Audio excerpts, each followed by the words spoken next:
discuss about the chapter Control and Coordination.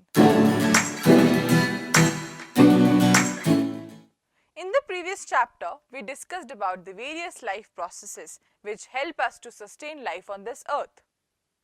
We all do locomotion and movements. But how are these motions controlled? Keeping in mind the organization in multicellular organisms, there are specialized tissues which help in this control and coordination. Nervous system in animals. Touching a hot object is an urgent and dangerous situation. We have to respond to it by taking our hand away. But how do we sense that? We sense that with the help of the sense organs which are present in our body. Various receptors are present on these sense organs which help us to take the sensation. As you all know, we have 5 sense organs. These sense organs have receptors in them which help in the sensation. So, for the ear, we have phonoreceptors. For nose, we have olfactory receptors. For tongue, we have gustatory receptors. For skin, we have thermoreceptors. And for the eyes, we have photoreceptors. The message in the nerve cells travels in the form of nerve impulses. Let us see the structure of nerve cells. The nerve cell consists of following parts: dendrites, cell body, axon, and nerve endings. Dendrites receive the impulses from other nerve cells, which goes on to the cell body which consists of nucleus. From the cell body, the impulse travels to the axon, and from there it goes to the nerve endings which then help the impulse to transmit to the other nerve cells. At the end of the nerve endings, there are some chemicals released. These chemicals are received by the dendrites of the next nerve cells. So this way the nerve transmission happens. Reflex action. Reflex is the word which we commonly use for the sudden actions. When I say I jumped out of the car reflexly, what do you understand by this? That I did a sudden movement. But then how control and coordination happens in such action? What happens when we touch a hot object? We instantly move our hand away. So this input and the output reaction occurs very quickly, and it forms a reflex arc. The center for reflex arc is the spinal cord, but the information also goes to the brain. So, a reflex arc consists of sensory neurons which carry the nerves from the sense organs to the spinal cord, and the motor neurons which carry the information from the spinal cord to the effector muscles. Human brain. Brain is the main coordinating center of our body.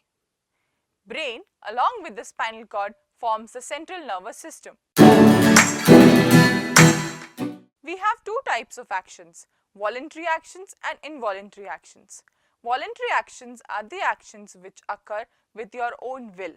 For example, walking, talking, writing, etc. Whereas the involuntary actions are not under your own control. For example, beating of heartbeat. Human brain is divided into 3 parts: forebrain, midbrain, and hindbrain. Let us see each part individually. Forebrain. It is the main thinking part of the brain. It has regions which receive sensory impulses from various receptors. Separate areas are present for hearing, sight, smell, etc. Midbrain. Various involuntary actions like salivation, blood pressure, and vomiting are controlled by the medulla in the midbrain. Activities like walking in a straight line and maintaining the balance in the posture of the body is controlled by the cerebellum of the hindbrain. How is brain protected? Brain is present inside a bony skull within a box. The brain is present inside a fluid-filled balloon which further provides the shock absorption. After discussing the control and coordination in animals, let us go to plants. Plants do not have nervous system, nor do they have muscles. Then how are they able to do this control and coordination? Plants show two types of movements. One is dependent on the growth and the other is independent on the growth. Some plants like pea climbs to the fences or the other plants and grows. They grow with the help of tendrils. These tendrils do not grow as rapid as the other parts which are not in contact with any object. Environmental changes such as light and gravity affect the movement of the plants. So, plants show tropic movements which can be towards the stimulus or away from the stimulus. The movement of plant parts towards the light is called as positive phototropism. Negative phototropism. The movement of plant parts against the light is called as negative phototropism. Positive geotropism. The movement of plant parts towards the gravity is called as positive geotropism. For example, roots. They grow deep inside the earth because of gravity. Negative geotropism. The growth of plant part against the gravity is called as negative geotropism. For example, the shoot system, which grows against the gravity. The movement of plant parts towards the water is called as positive hydrotropism. Negative hydrotropism. The movement of plant part against the water is called as negative hydrotropism. Positive chemotropism. The movement of plant part towards the chemicals is called as positive chemotropism. For example, the growth of the pollen tubes. Negative chemotropism.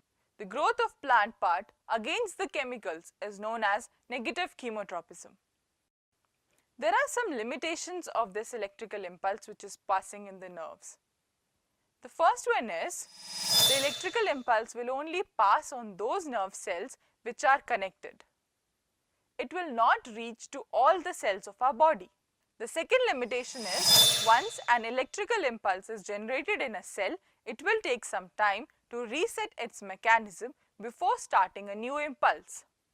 Plant hormones. Hormones are the chemical substances which are released into the body. In case of plants, let us see few of the plant hormones. First of all, let's discuss about the auxins. Auxins are released from the shoot tips. They help the cells to grow longer.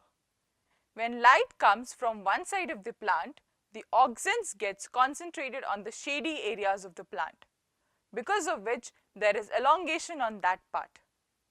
This elongation leads to the bending of plant part towards the light. The next plant hormone is the gibberellins. They are also like auxins and helps in the growth of the stem. The next plant hormone is cytokinin. They promote cell division. So, they are found in areas where there is rapid cell division, such as in case of fruits and seeds. Auxins, gibberellins and cytokinins are the plant growth hormones, whereas abscisic acid is a plant growth inhibitor hormone, which causes wilting of the leaves. Let's discuss about the hormones released in animals. Hormones are the chemical substances which are released by the endocrine glands into the bloodstream.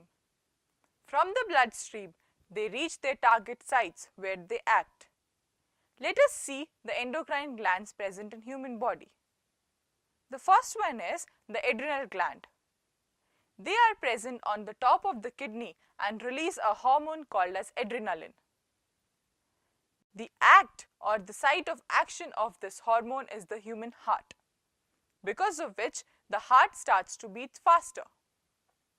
The breathing rate also increases because of the contraction of diaphragm and the rib muscles. Let us see the table to study the different endocrine glands. Number 1 is pituitary gland. It is located in the brain, which releases a growth hormone that regulates the growth and controls the functioning of endocrine glands. Thyroid gland releases the hormone thyroxine, which is located in the throat. It controls the metabolism rate and also brings about the balanced growth. Parathyroid gland, which is located near the thyroid gland, secretes parathormone. which controls the calcium balance of the body. Adrenal gland, which is located to the kidneys, releases a hormone called as adrenaline. It prepares the body for emergency. That is why it is also called as the fight or flight hormone. Pancreas, located in the abdomen, release insulin. This hormone controls the glucose level of the blood. Testes, which are present in the scrotum, release the hormone testosterone. They control the growth and development of the male reproductive system. Ovaries are located in the lower abdomen in females.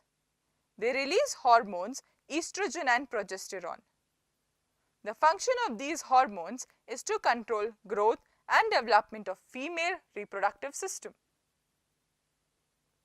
So, in this chapter, we discussed how the nervous system and the endocrine system helps or plays a role in control and coordination of our body.